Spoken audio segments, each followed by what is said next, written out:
I'm standing here with my good friend Jeff, and Jeff is the chaplain that got Christy and I involved in our chaplain ministry, the Order of St. Martin.org. And just wanted to, some of you have asked, what is a chaplain? And I wanted to sort of explain the process and how we became chaplains and why Jeff picked us out and what Jeff does and all that kind of good stuff. So ladies and gentlemen, here's Jeff. Hey everyone. How you doing? So Shawn, I'm fantastic. It's really good to be here with you today. And so what is a chaplain? That's a really interesting question. I would say it's Shawn and Christy Burke. So what makes them different than, say, you out there in YouTube land? I think it's this. They have been willing to serve in a way that is self-sacrificial. In other words, they wake up in the morning not thinking, how can I, get down the road to my goals, my dreams, my ambitions, but how can I serve the people around me?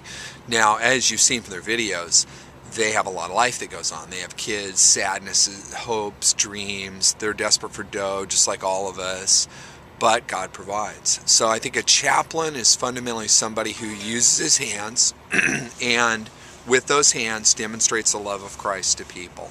So hands in Christ go hand in hand.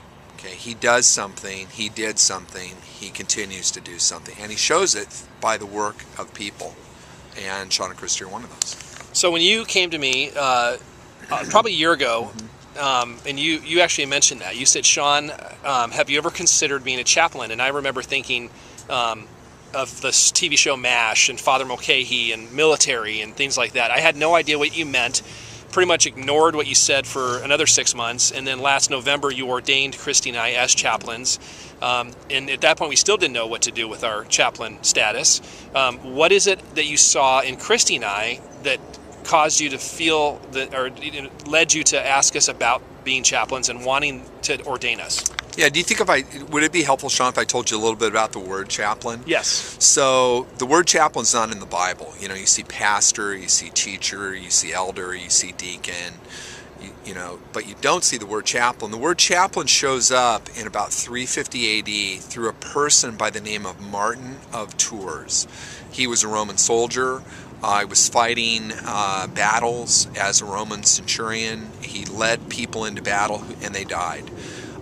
He had an encounter that would forever change the world, and it would be where the name chaplain would come from. So in a dream, he was on his horse, he was wearing his Roman tunic, he was in the battle, and in this dream a beggar comes to him and says that he needs clothes. So Martin takes off his red cloak, or chapel, and the C-H-A-P is the root word of the word chaplain.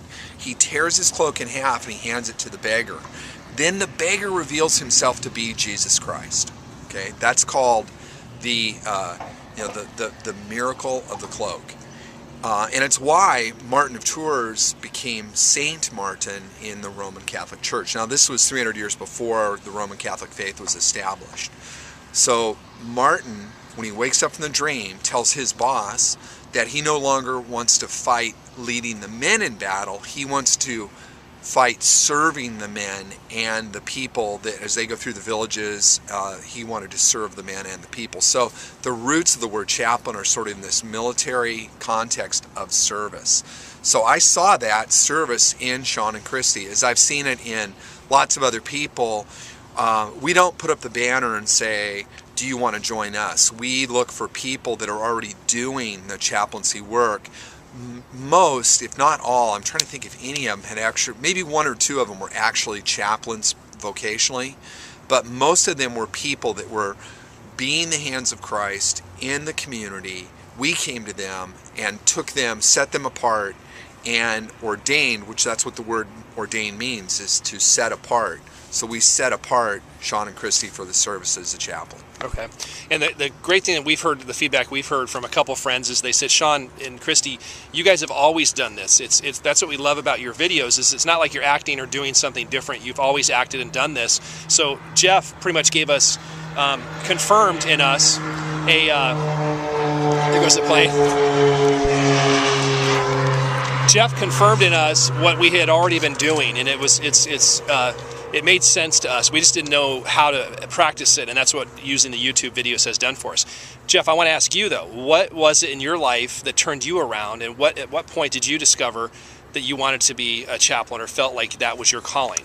Well, I'd been in pretty traditional ministry roles my whole life. I'd done student ministry since college, and I was at a water polo game with my kids all played polo, and this kind of old gruff guy sitting next to me as we trade stories about what we do. I said, well, I'm a pastor, and he said, I'm the chief of the fire department, because we're looking for a new chaplain, and you get to ride with the guys and wear a uniform. You want to do it? And I literally had no idea what the word chaplain meant, but I had been doing the work of a chaplain. Here, this man who was a good man, but not a Christ follower, observed that about me. And even a chaplain, even to someone who's not a Christ follower, they feel something good about that. They want people like us in their lives who just serve them. So I became a fire department chaplain, not really knowing what the word chaplain meant. That was 7 years ago, and pretty much since that time, all I have done is chaplaincy work. In fact, to the point where my real traditional ministry job looked at me and they said, you care way too much about people. You're not accomplishing enough goals. You're not getting the ball further down the court. And they use all this business language, right? Well, what I said to them was, I don't want to do that anymore. All I want to do is be the hands of Christ. My strategic plan, I threw out the window. For one, I'd never seen that stuff come true. It was always just, I was constantly revising it, constantly reporting on it, but never doing it. So to actually get out there, get dirty, I mean, I've never worked harder. I've never been in more crazy situations. Can't go into it on the public internet, but I would say this, to be a chaplain is what I was made to do. And as you look at the other Order of St. Martin chaplains, they too are doing their life vocational work. And it snuck up on them though, for the most part. We have chaplains that do crazy things. And again, I won't go into it here, but amazing stuff. What would you say the biggest challenge as a chaplain for you has been, and do you have any stories about being a chaplain that you are comfortable sharing? You mentioned a moment when you were involved in a car accident that was a turning point in your life. If you feel comfortable sharing about that, or just give us maybe a snapshot of a day in the life or what being a chaplain has meant to you. Well, chaplains respond. Mostly we respond to stuff, okay? In my role as a fire department chaplain, I was on scene of an accident that had claimed the lives of 3 little kids, and it affected our entire community because it was actually the anniversary of it's coming up soon. It was on the 5 freeway. It was the middle of a really hot Friday afternoon. CHP estimated that 100,000 people drove by where this accident scene was, and therefore were affected by this collision.